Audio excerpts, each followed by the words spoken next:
thinking back now, but that was my very first taste of Warcraft 3. I mean, of Warcraft in general, was through Warcraft 3. Another one of those moments where I just got super head over heels into it, listening to the campaign, listening to Thrall. Yeah, the There's voice something acting is huge. Such a big part. huge. Yeah. There's something about the graphic style too. Even as a little kid, and this is something that I'm critical of Blizzard now on, when you look at some of that art style, even if when I go back in time and thinking I was 8 years old or whatever, if I see some of the really cartoony, kind of goofy art styles in the modern retail WoW, I don't know if I would even liked it back then. But there's something almost serious and savage and refreshing and dark and macabre about Warcraft, and something unique about the art style and the color palette. It was badass to me, and just watching these stories in the campaign, I was super into it. Jaman, yeah, Jaman.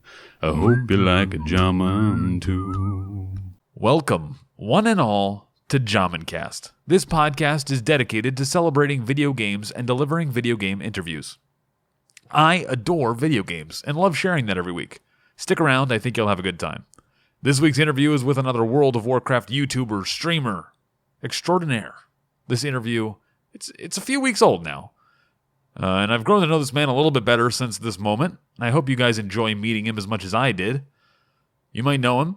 He's all around. He's doing this hardcore World of Warcraft stuff right now. It's Kargoz.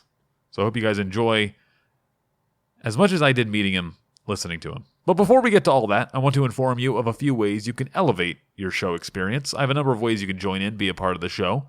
I got a phone number. If you're in the U.S., you can call 949-407-9198. You can call 949-407-9198.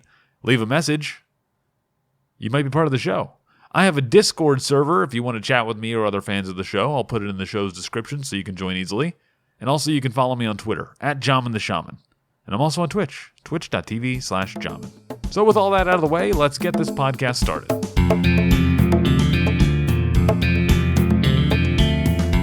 Hello everyone, welcome to another JhamanCast interview. I'm joined today by another YouTuber, another streamer. He's on Twitch, he's on YouTube, he's all over the place. He's a huge World of Warcraft streamer. You probably know him. He's Kargoz. So I want to thank you for joining me, man. How are you? I'm doing really well. Thank you so much for having me, man. I'm really glad we're able to connect now, and it's an honor to be here. Yeah, I'm on Scarum, and I see you go by every once in a while. I'm like, oh, there goes Kargoz. There he goes. And now to be able to talk to you and actually have you on, it's an honor, honestly, to have you here. So I want to start off with the first question I ask every single person who comes on, is that, what was the first game that you ever played that left an impression on you? Age of Empires 2. We were just talking about this. Age of Empires 2. Have you ever heard of this game? Yeah. I've got that actually. So Dunedain actually just told me last, I think it came out, well, by the time anyone hears this, it'll be like 4 weeks ago. But Dunedain, I had an interview with him. He told me Age of Empires, Age of Mythology was his big games. Yep, those are some of the top ones for me. Those are the type of ones. A young, impressionable Kargoz many moons ago. Yeah, I was over at my friend Carlos's house, and I'm an only child, and I always felt like I was a little late to the party with the newest games and stuff like that. And I just remember looking over his shoulder, watching him play, and he was building palisades walls. And I was always really into military history for some unknown reason. It's just always been a fascination of mine. And watching him play all these races, I can probably count on one hand the amount of times I had that kind of like instant serotonin rush. Like, you knew this game was amazing, like life-changing moments in gaming. World of Warcraft, vanilla WoW definitely had one of those for me as well. This was one of those times. And Age of Empires 2 is really the first game that I dove into and got really, really passionate about. Gotcha. Was it so? I know I've played it, so I know a little bit about it. I don't think I really got into too in depth. But like it's the mythology. It's the, I didn't even say mythology. The historic aspect of it, of being able to play these moments, or what was so drawing? Just checks all the boxes for me. Even right now, I'm thinking about it. It's amazing. So pretty much you start in the Dark Ages, and you just have some peasants, and they have good voice acting and good music, good soundtrack, and you collect wood, lumber, meat, gold. You have population, and you build houses, and you advance through the ages. So you go to like Bronze Age, whatever's after Bronze Age, and you slowly upgrade your technology and units, and you build these towns, and you're playing these different historical races. So they had like the English with longbowmen and stuff. You had later on they had stuff like Spanish conquistadors and stuff, and even some of the Asian civilizations. But these ancient civilization, you had these epic battles, and as a little kid, a lot of us built forts and stuff like pillow forts. I was really into that, and military history. I mean, at the time, I must have been like 8 or 9 or something, and building up these big armies and just sort of building up this huge fortress. I would just sit there in the map editor and play with it, and you could even create these little kind of scripted cinematic type events that a map editor actually had multiplayer back then too. I'm just thinking it was just the coolest thing ever to me. I'm just actually impressed that the map editor was so because I mean the first map editor I remember being any good was StarCraft's, and then I'm trying to place it on a timeline when Age of Empires 2 came out, and when I guess that was a big deal, was with the map editor launching with the game. That was, I mean, that's even today you don't really see games. I mean, StarCraft 2 did it because kind of like a legacy, they brought it in because they were like, we need an editor, but also there's not that many RTSs launching. But you don't really see them with editors as much these days, if you see them at all. I mean, I guess StarCraft 2 is the last one I've seen launch with an editor on it that I know of. Mm-hmm. The StarCraft 2 editor was cool too. They had all types of stuff on there, the custom games. Yeah, you need to get you need to be a good programmer to work with that thing. That thing was super powerful but really complicated at the same time. Age of Empires is one of those games, so timeless. I could still probably just get totally lost in it head over heels. I mean, the graphic style kind of really held up too. Mm-hmm. It's just kind of timeless graphic style, and the campaign. Someone mentioned it in your chat just now. It's so true. The storytelling and the seriousness. You could go through these different races, and you get to see Joan of Arc. Then go through the real timeline and listen to the different. The civilizations battle each other, and the civilization, the campaign was really well done. Did you and also cheat codes too? The first game I ever heard of cheat codes in it. You could hack it and make your own resources and spawn different units and stuff. Did you go over to your friend's Carlos' house every time to play it, or did you get it at your house? How did you? For a while, again, only child, a little bit, sheltered to an extent. I mean, in some ways, my parents were great, but I would just go over his house and just watch him play. I would just watch over his shoulder and just sit there. And I was just totally captivated by it. And then eventually I got it. And it was the same thing with N64. I remember him playing Ocarina of Time, and watching that. I remember him playing Donkey Kong 64. I remember watching him play Super Smash Bros. And I was always kind of playing keep up with him. Did you ever get to play these games, or did you just watch him play? Oh, yeah. He let me play. We would go up and he'd get called upstairs for his parents had to do something. And I would just, I'll light up like a candlestick and I'd jump on the computer and start playing for a minute. And he'd come back down, and I eventually got all these games and played with him. But I still, it's weird how my memory works. That's so many years ago now, 20 years ago now or whatever. Yeah. But some stuff I remember in these really vivid pockets to the point where it might as well could have been yesterday. And I remember everything, sight, smells for some reason, the atmosphere, how I was feeling at the time. But then, you have these huge swaths of time where they're just super washed out. I remember memories. I can remember vividly watching my brother play Final Fantasy IV, but I cannot remember playing it myself. I remember watching somebody else play it more than I remember ever playing it myself. And I know I've played it. I know I've played it a ton. But I remember the moments I actually remember is my brother playing or someone else playing, which is interesting to me that's something we remember that my mind would lock into. I used to be okay, just watching games. Yeah, I guess everyone's playing it now, but yeah, and now that's what's happening again on Twitch. Now everyone's just watching Twitch streamers. So true. Maybe it's just the same thing. Just sitting on your couch. Just you have 1,000 people on your couch now. You can just watch people do it. So when did you got into Vanilla WoW? You played Warcraft 3. We were talking this a little bit. You played. Did you play Warcraft 2? Did you play Warcraft 1? Did you play any of those? No, I didn't play I think how it went is I played Warcraft 3, and again, it might have been Carlos. I forgot who we saw it from first, but yeah, it probably was Carlos, man. We were playing over at his house, and we had multiplayer, and we were playing the custom games. I think you could LAN it too. I'm thinking back now, but that was my very first taste of Warcraft 3. I mean, of Warcraft in general. It was through Warcraft 3. Another one of those moments where I just got super head over heels into it, listening to the campaign, listening Yeah. to Thrall. Yeah, the There's voice something acting is huge. Such a big part. huge. Yeah. There's something about the graphic style too. Even as a little kid, and this is something that I'm critical of Blizzard now on. When you look at some of that art style, even if when I go back in time and thinking I was 8 years old or whatever, if I see some of like the really cartoony, kind of goofy art styles in the modern retail, wow, I don't know if I would even liked it back then. But there was something almost serious and savage and refreshing and dark and macabre about Warcraft, and Yeah. something unique about the art style and the color palette. It was badass to me, and just watching these stories in the campaign, I was super into it. Yeah, I remember seeing Arthas's Death Knight model for the first time and just being like, he's gonna get redeemed, right? Like he'll come back, right? Like it'll change at some point. He's gonna go back to being a human, and it'll be fixed, right, guys, right? And it just kept getting worse and worse and worse, and you're just like, oh, never mind. It just gets worse. That's all. That's it. And that's why I think Wrath is such a good expansion, just because of the storytelling. You were so much built up on it. Yeah, the storytelling is amazing. I mean, the whole story of Arthas is one of the best stories Blizzard ever did. So then you started playing vanilla, well, you know what? Let's talk about. I know you were in the military. I want to talk about that. You were in the military. What is it, Army?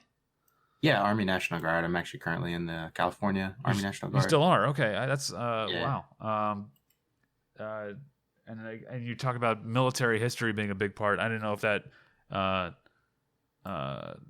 played a big role in your life. I don't know how do video games slotted into that? Like that doesn't seem like it's strange, man. There's I've always really been into strategy games, military history, RTS. There's some sort of commonality amongst all this.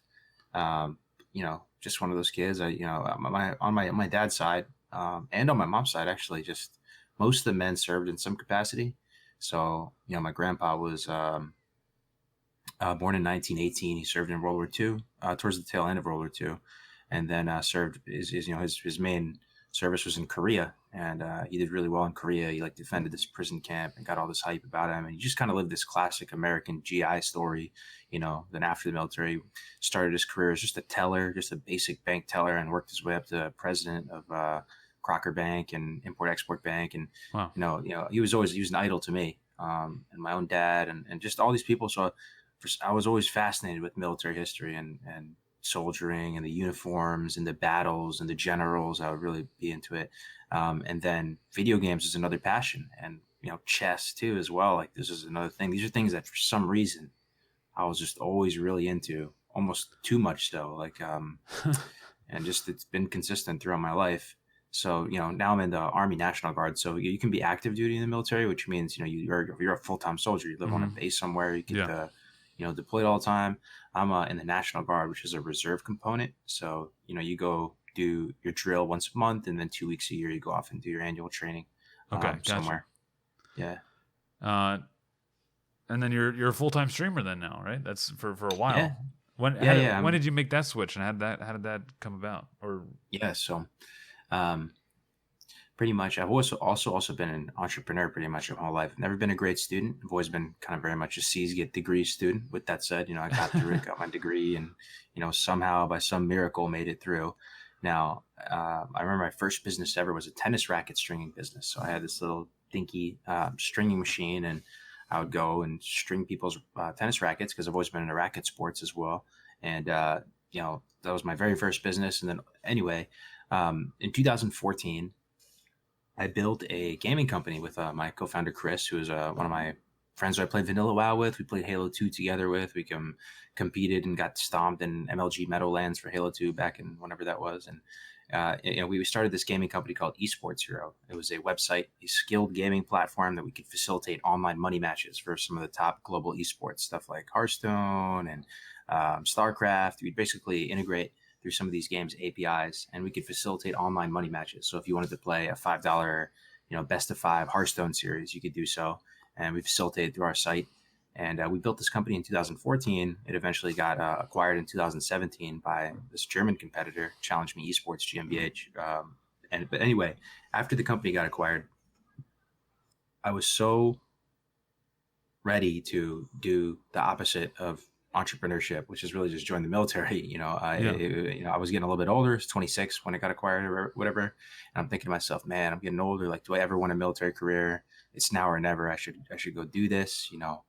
Yeah. It's going to be great. And it kicked my ass, man. I really struggled through basic training. I really struggled to get through. It's pretty much the hardest thing I've ever done, going through it all. And people were just so like bewildered that I made that decision. And now, I'm dealing with it. I'm trying to do my time honorably and get out. I'm not really a super soldier by any means or whatever. Yeah. It's something I'm proud of, but it's, You're serving. Yeah. yeah, getting it done. But yeah, I'm not exactly sure where I'm going with this, but that's just pretty much my life and how it panned out, Yeah, no, it's interesting. I think it's for me, and the whole point of the podcast is just to find out like how video games fit into people's lives, and like the fact is you have to find out about a person's life in order to understand the context of that. And I don't know, I just think people enjoy knowing a little bit more about people, and this is probably something that someone who knows you or has been watching you for a while knows a lot of this probably, but I remember where I was going with this too. So when I joined the military, nothing could have possibly reinvigorated my entrepreneurial spirits more than going to basic training, because I realized like, damn, I'm kind of too much of an individual here, man. Like, I know I really do enjoy the entrepreneurial stuff. Yeah. And I enjoy the creative stuff, and it made me realize that I'm not really some badass super soldier. If anything, I'm more of this kind of, creative arts type. I realized a lot about myself going to basic training, and I remember sitting there just being absolutely miserable and telling myself, when I get out of here, life is too short. I'm just gonna I'm a content creator, streamer, and I came out of there hard charging towards my destiny and towards making content, streaming, and going, that's okay. Like, video games, I have one life to live. Being involved with video games, content creation, streaming, all this. That's my destiny. I'm going to embrace it and see where this goes. When you're a little kid, you might think you have these, visions of grandeur that you want to take over the world and be this, God, king, emperor, or whatever. And you want to drive a Lambo and all this. I'm just a simple man. I want to chill with my dogs. I want to play games. I want to make friends. Video games is my destiny. And I came out feeling kind of at peace with that. And here I am, just pursuing that. So it's interesting to me, the looking out from, this is me years ago looking at streamers and being like, well, that guy's just sitting there playing games. I could do that. And the more I do it, the more I realize how intense it is to be successful at it. It's not just getting on your computer like, well, I'm going to play a game now and maybe someone will watch. If you want, you could do that. There's plenty of people who do. But the people that are successful, the people that people watch, it's pretty intense watching their schedule. It's entrepreneurship. It's when you said you were going to avoid doing an entrepreneurial thing, and then you're joining the military. I was like, wait, but then you became a streamer, which is like this is entrepreneurship. This is building yourself and marketing and going out. It's literally a business trying to get people in. So it just surprised me. It's the best job in the world too, man. Yeah, I love it, Jaman, man. I don't know if you are in the same boat, but I wouldn't trade it for anything in the world. Like, my small YouTube channel and Twitch is my most cherished asset, and I'm very proud of the community and the friendships or relationships we've built here. And it's so cool. I'm so happy we live in a world now that you can monetize your passions, create your own brand, create your own Discord channel. I love Discord, man. It's we're lucky that we can do this, and you may not, you're not some big baller, you don't make tons of money or anything like that, but it's very rewarding. And absolutely, I'm determined to make it work. Yeah, I'm just amazed every time I'm doing this, and like I think about the fact that this is like, it's okay. Like I'm not like making a living doing this or anything, but like I live in a time where I'm capable of doing a job and then also doing this on the side. Like, this is like an artwork. This is like someone, I don't know, just painting before. Like, this is being able to do that and not having to fight for my life or like fucking dig ditches. I don't know. I just it impresses me that this is the time I'm living in, right? The video games. We're very lucky, man. Yeah. We're very lucky. So Vanilla WoW, you played Vanilla WoW? Let's talk about the actual game. Let's talk about the stuff that's going, because that's what I love. Yeah, absolutely. I did play Vanilla WoW, so I'm thinking back on it. It must have been the winter of that first winter at some point. It's hard to remember the exact time, but I think we were on winter break or something like that. You know, it was middle school, and I was over at a family friend's house. So you know, I'm not personally religious or anything, but my Mhm. parents, you know, I went to church with them. They would bring me to church, and we had a family friend through the church that we would hang out with all the time. You know, so you know, he was a little bit older than me, and sometimes you know parents would link up for dinner parties, and you don't necessarily get along with the kids too much. So I'm over at their house, and I'm kind of like a stranger, and I'm just watching this dude who's a few years older than me, named Simus, play World of Warcraft. Mhm. And I just stumble upon this game out of nowhere, and I watch him, and he's going through the barrens. He's a troll, and it looks so unbelievably fun Mhm. that like I almost knew after a few minutes watching, like I just got too fixated on it. Like I have to play this game. This looks like the best game ever. It looks so fun. I have to play this game as soon as humanly possible. And that was the beginning of it right there. I was the first in my friend circle to get into it. You know, got the game, had like 9 CDs in it, you know, downloaded all the CDs.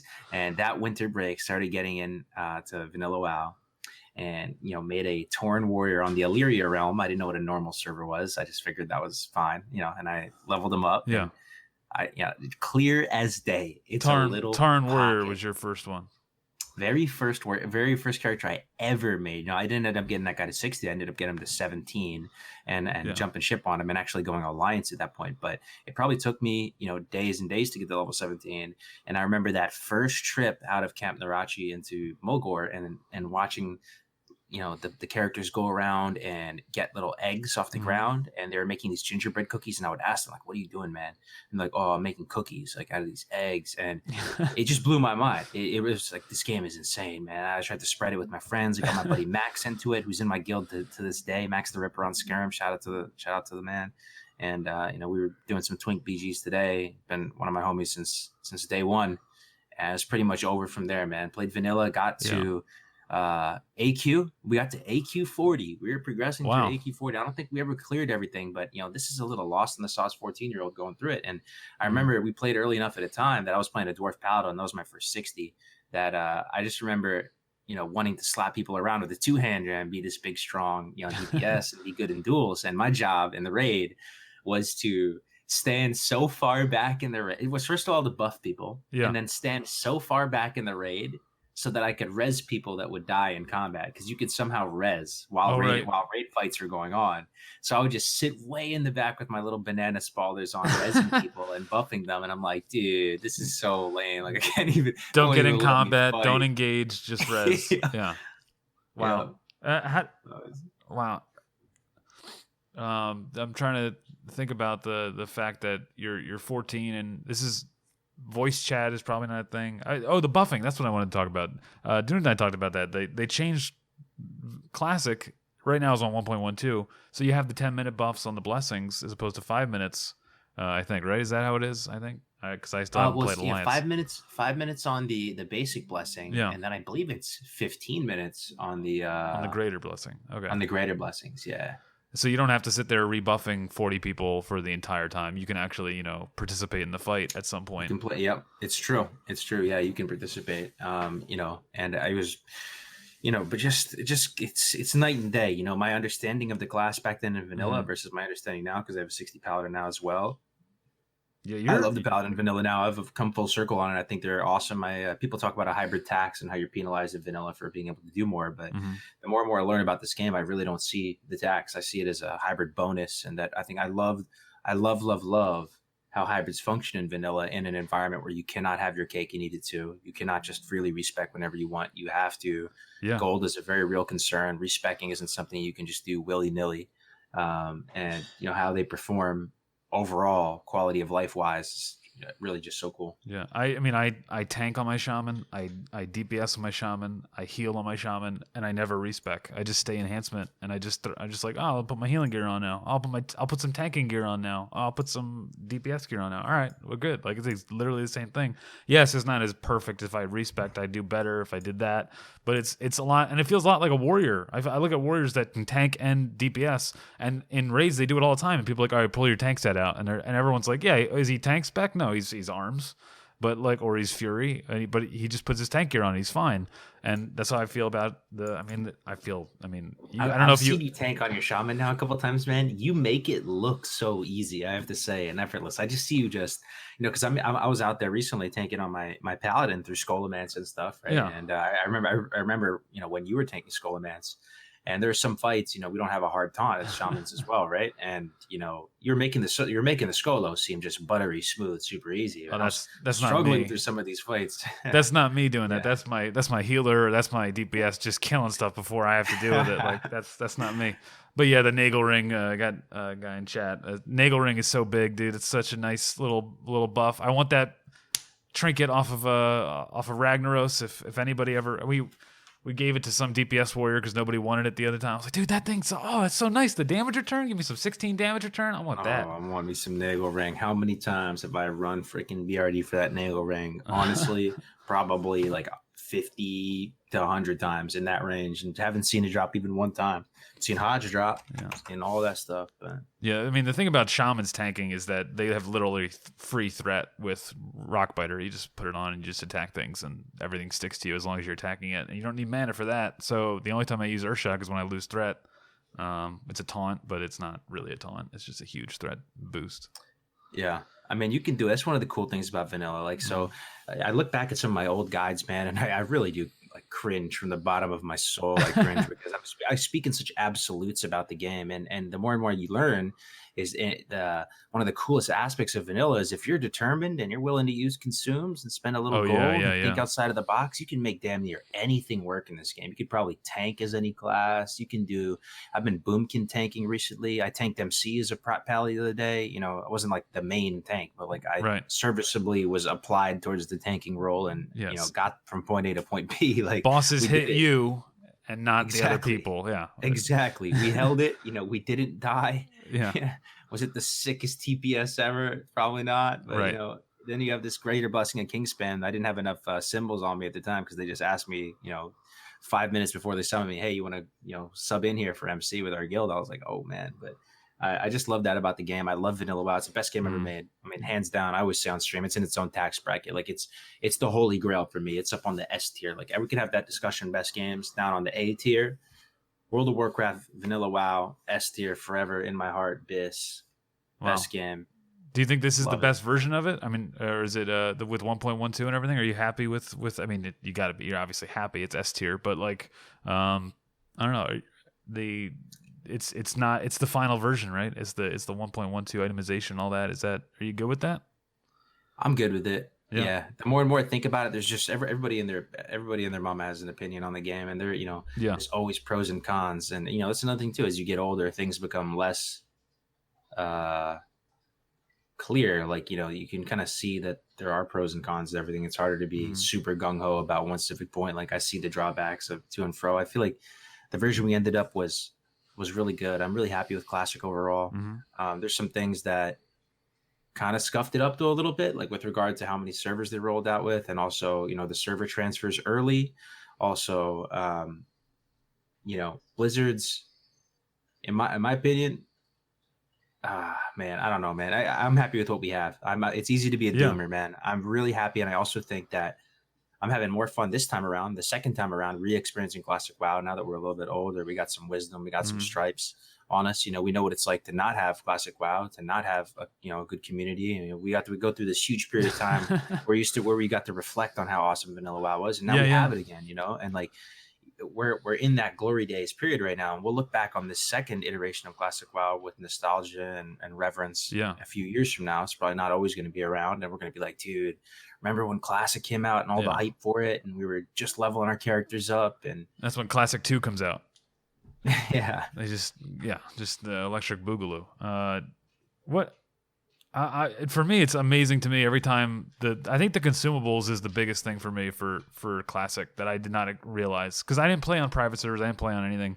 I'm just amazed, like every time I put another potion on or another elixir, and I'm just like, oh, I can just stack that. Okay, so that's also more agility. I can put Mongoose and agility on. I can put a strength potion on. Oh, I can put intellect and spirit on as well. Oh, I can do that. Like I can just add all these buffs. Like I can just go around the world and like I get more power from my buffs than almost all my gear I have on right now. Like it's insane. Like it's insane.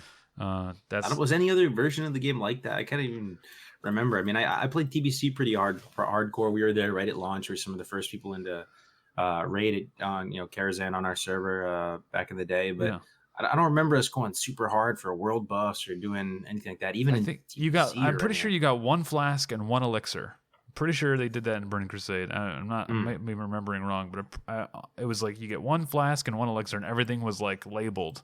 And like so, every time I add something else onto my buff bar, I'm just always like, oh, okay. And then I can all of a sudden I'm an enhancement shaman and I'm competing on damage, like, and it's literally because I'm the only person in the raid, like, just fully stacked out with consumables, and it's crazy. Hell yeah. I do love WoW, man. Classic WoW's been great. Again, like the tanking and Nagel Ring and all that stuff, and being able to switch has been impressive. I mean, this is the thing too. Like, how old are you, man? I'm 30. I was about to say 31, but that's my roommate just turned 31. I'm 30 still. I'm 30. Yeah. We're right there in the same. I'm 29. I turned 29 last December, and we're all in the same kind of age group here. And again, like, I'm so thankful that we have this community, this game that brings a lot of us together who are still in that same, generation through life, together, and still gives us this kind of fragment of our childhood, this this game that we can all play. And when I play this game, I don't assume the person I'm talking to is 14. I assume that they're around my age, maybe foolishly so. And it's got to be one of the only gaming communities where you can make that assumption and feel like you have a home with people in your same age group, and it's that you have that relatability there. Everyone's talking about either getting married or jobs or whatever it might be. It's just another cool aspect of our setup. Yeah, I actually did that as well. There's a person in our guild who never talks, doesn't have a mic, and I'm always like, who is this guy? Why doesn't he talk? Like, if he wants to, like, whatever it was, and then all of a sudden, turns out he's not a guy. I think he's a kid. He's never talked, so I don't know. And I was like, oh man, my assumptions. I got to stop assuming everyone's like 30 years old. Yeah, there's not. It's still a game. And I had someone come on the podcast months ago. He's 18, 17, and he was talking about how excited he was. He's like, we're so excited to not be doing Overwatch anymore and going to Classic WoW when it comes out, because this is back before August. And he was saying, yeah, once it comes out, me and all my friends are playing Classic WoW. And I was like, you guys never played World of Warcraft before? And he's like, no, but this is hype, dude. This is hype. And I was like, all right, that's amazing. You love to see it, though. Yeah, that's how exciting it was back in August. There was people that had never played it before. It wasn't a nostalgia thing. That's how many people were just jumping in, which is crazy. I think it's died down a little, but I think that's just because it's what you expect. I think the people that love it are still playing it, and there's people that it's going to keep going. I'm just really happy we get to do this. Absolutely, me too, man. Are you excited about Burning Crusade? I feel like it's a easy leap. They're gonna do it. I don't think it's gonna. I think it's a question of when. I don't think because it's gonna make them money. They're gonna get a bunch of more subs. They can put out a trailer that says, Illidan, are you prepared again, or you're not prepared again, and they get 1,000. They're definitely gonna do it. Yeah. It seems like I was at this last BlizzCon and talking to some of the crew over there, and it seems very, very likely they're gonna do it now. Feel a little bit conflicted. On one side, it's great news because it's going to sort of keep us employed. Legacy servers, we're going to still be able to make content and play WoW, and it's still going to be relevant and fresh, and there's still going to be new fresh money and enthusiasm coming into the game. So overall, love to see it. Very excited. I guess where some of the conflict, cognitive dissonance or whatever you want to call it, comes into play is that every time I poll my stream about TBC, it seems like 80% of the people in there think TBC was just a better game across the board. They'd be happier in TBC. And very few people would want to play Classic over TBC once all the dust settles. Let's remove the hype and try and hold everything equal. Let's say you had to play one version of the game forever. What version is that? Some people always say, well, TBC has more content. It's a better game. They keep going on and on about it. Like, for me, I feel like I'm in the minority there, where I like Classic a bit more because it doesn't really have that space element to it. There's no space ghosts. You're not out in the cosmos. It's orcs and humans meeting on the barrens. It's kobolds and candlesticks. It's Defias Brotherhood. It's Ragnaros, simple dragon slaying, more D&D, like more earthy Gotcha. type high fantasy, whereas TBC is the beginning of that shift towards more of like a space age kind of thing. And Yeah, that's one small aspect of it. Literally had spaceships. So Yep, they did. You come down in like an orbital drop shock pod as the Draenei, and you're, this alien on the planet. And I know people say orcs are aliens and all this, but so on that, I hope that if TBC comes out, it doesn't totally overshadow Classic, and Classic kind of gets devalued to an extent, and nobody plays it anymore because people just think to themselves, "Oh, why would I not just play TBC? It's a Classic but with more stuff."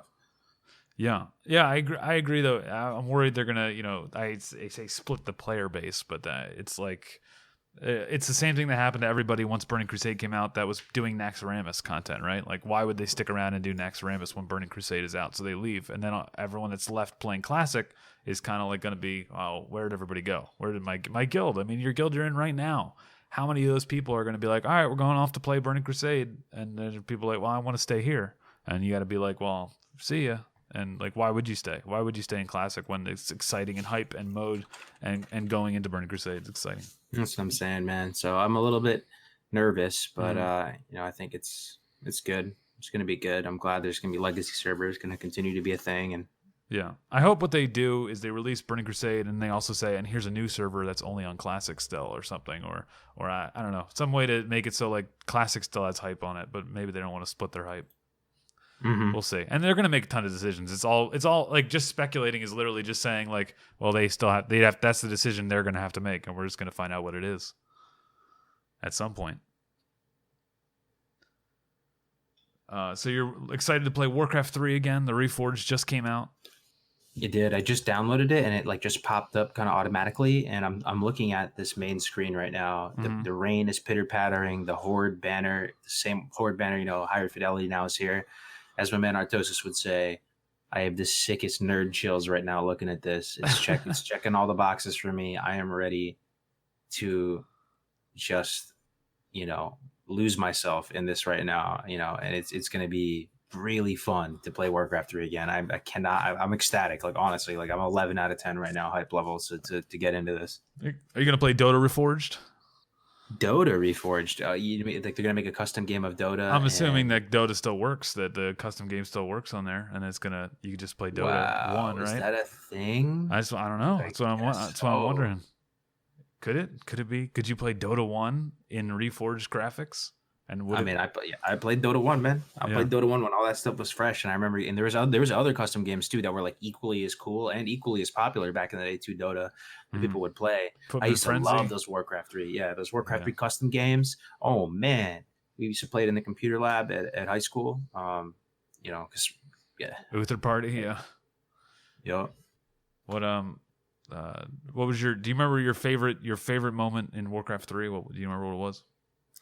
Yeah, I mean, it was definitely, the campaign movements going through Calling of Stratholme and all this. Okay. I mean, I remember, so the race I played was Orcs, and I think that's my favorite race overall in the game. I know people would be like, why are you playing Alliance so much? You've been calling them dirty Zugzugs and all this. But, I go through phases. I like the Alliance and the Horde both, but I really like Orcs, man. Yeah. They just, their architecture, the way they look, the savagery, the tusks, they look so badass to me, and I played them in Warcraft 3. I played them in Warhammer 40K, and yeah. So was gaming like, so? Did you play the tabletop 40K and stuff? Is that something you also did outside as you what I'm getting at is, did you grow up playing these games with friends? Other than you had Kargoz. All that stuff, man. Yeah. So like I was somewhat athletic growing up, like nothing crazy or whatever, but I played racket sports my whole life, played basketball, football, tennis, all this, but I always gravitated towards kind of like the nerdier kids who are into. I always thought it was just way cooler, and people would be like, why are you hanging out with them or whatever? But I just couldn't care. I couldn't care less. I always loved hanging out with people who were into these kind of nerdy hobbies. It was just. I don't know. It was fascinated me so much. So hanging out with, kind of the alternative sort of kids back then. And they were into Warhammer 40K. They got me into Magic the Gathering, and they got me into Warcraft. I guess I got them into Warcraft. And so I didn't really play 40K really well with the rules. Like we tried to play amongst our own friend circles, and study the book, and we did play. We played multiple times. But my main thing with Warhammer was painting them. I thought it was so much fun painting them. Going bankrupt buying those little figurines, and then you would prime them with the black, and then you would paint them with super detail, and then they would be like art pieces. And I also really enjoyed that, getting the metal figures. I don't know if you ever played it or collected them or anything. Yeah, I had a Thousand Suns army for a little bit. Oh man! And they were ridiculously hard to paint, and I was not. I'm not saying it was good or it was like wow, holy cow, that was awesome. It was like a small squad of Thousand Suns. Is about all I got, and then I was like, this is too much money. I can't afford to keep doing this. So that was college. I did that, doing that. What did you play orcs in 40K? Yep, played orcs. Playing the WA. Yep, the WA. Yep. I love their funky vehicles and just the kind of it's something Warcrafty about it. Like it was. And it was, they had like an element of kind of humor and quirkiness to it, but it was still, when I look at 40K, when I look at Tolkien, these are examples of games that kind of stayed true to the original sort of ethos and artistic direction that they were created in. Like Magic the Gathering. Yeah, they've had funny troll sets over the years, but still, when you look at Magic the Gathering lore and art, it's kind of serious high fantasy look and feel. Like they kind of like take pride in their art and lore. And when I see Warcraft in the current day with retail and stuff, I can't help but feel like it's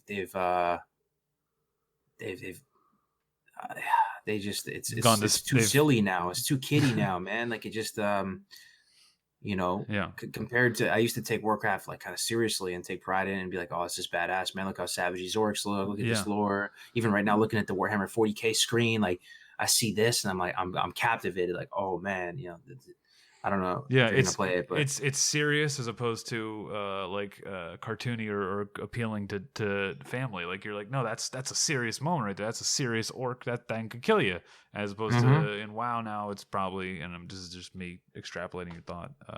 It's family friendly. It's like the Teenage Mutant Ninja Turtles in our true, which are badass. I'm not saying Teenage Mutant Ninja Turtles aren't good. It's just it's a different level. It's TV, TV teen versus TV. Thing is, when I look back on it, though, I mean, it's like, I mean, and I like Disney movies too. I grew up with Disney movies. I actually have watched the Disney movies like 100 times, so it's not even to say anything bad about Disney. But when I was a little kid too, and I think back looking at Age of Empires, I was, if you remember when you first saw Lord of the Rings, like we were young when those movies came out, and we were into kind of that gritty, edgy, kind of grimy savagery, like intense lore, suspend reality type thing, as opposed to what would be a comparison, just something really, really cutesy and Blue's Clues, just not as serious. Blue's Clues, you know what I'm saying? That's what I'm saying, and I missed that, and I think they're too far gone. They already went down this other artistic direction. I guess that's what happens when you just have the game around so long and get new people that are into new things, and you get,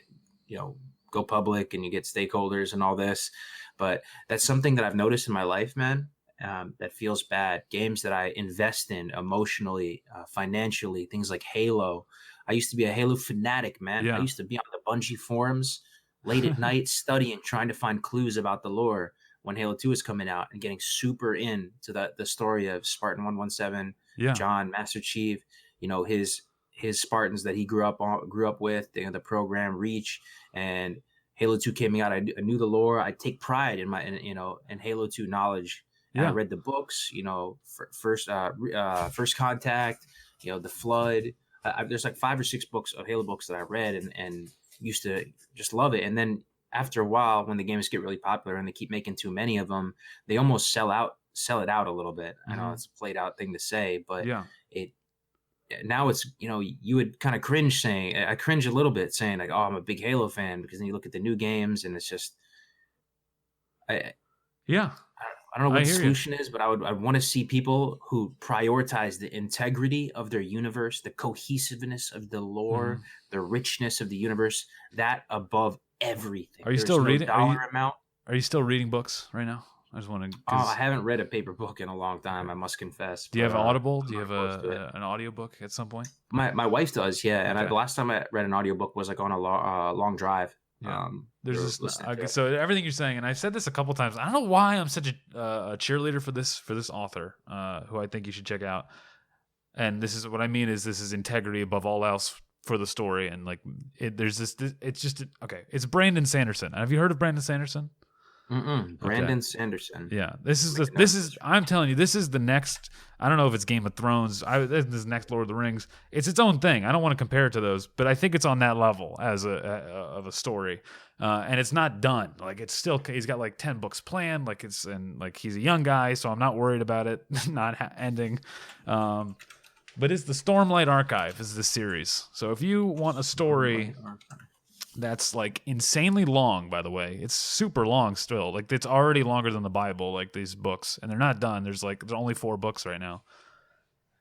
It's just it's this incredible epic, dude. It's like and the thing that got me, they were like this is a world where a storm, a hurricane, like think of a hurricane like you say, a level 5 hurricane. It's higher than that. It's more than that. It's called it's I can't remember. It's been I've read them a year ago, and I can't remember. Anyway, so the storm comes across the world every couple days. The storm passes, so the whole world has to deal with the fact that this huge hurricane like thing exists at all times. So there's like the world is shaped with this idea, and then there's like swords made of spirits, and there's like they I don't even want to describe more than that because they have armor that glows. It's better than other armor. There's shard blades, shard armor. Like it's just incredible, dude.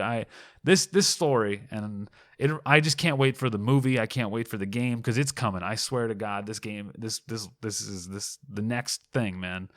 I made a note of it right now, man. I'll check it out. I just appreciate your passion for it. When you say like integrity of a story, like he makes rules for his story. Like he makes magic rules, like rule of a system of magic. He builds a system of magic, and this happens across all his books. And then he like locks the rules in the very beginning. Like they're locked. They don't change. And so like by the end of the last book, he's found creative ways to like fix it and make new things happen. And there's always like, there's so many people speculating right now about like, where's it going? Like, is this possible? And people ask him questions in like interviews and like, what would happen if this person did this with this special power? If they combined it with this one, what would happen? And he's like, you're gonna have to read and find out, because he's got it all mapped already. He's got it ready to go. He's just got to lock it and load it and go. Dude, this is the next big thing I don't know if there's any people out there that are listening that have a bunch of money to put down and make a movie series or a TV series. But this is the one. This is the one. This is the guy. I'm telling you, it's going to be great. Well, I appreciate your enthusiasm for it, man. Now I have to check it out. Yeah, this is a pretty strong endorsement. Stormlight Archive, the Mistborn series. It's so good. And then I'm not even going to spoil it all. There's some more stuff I want to say, but like this is like you don't even need to know that to enjoy it. So I'm going to leave that on the side. And if you ever read it and ever get invested in it, and I just read them on Audible. Every time I'm on a car ride, every 30-minute commute to work, I listen to a book while I'm driving, and it's great. Anyway, Audible, not sponsoring here, but they could be if they contact me. All right, man. I think we're good. I think we got everything. I don't know if so you're on Twitch, you're on YouTube. YouTube is huge on, you have all the guides, all these World of Warcraft stuff. Everyone should, if you haven't checked it out, this is great, man. I love watching your videos. Thanks, everything. Man.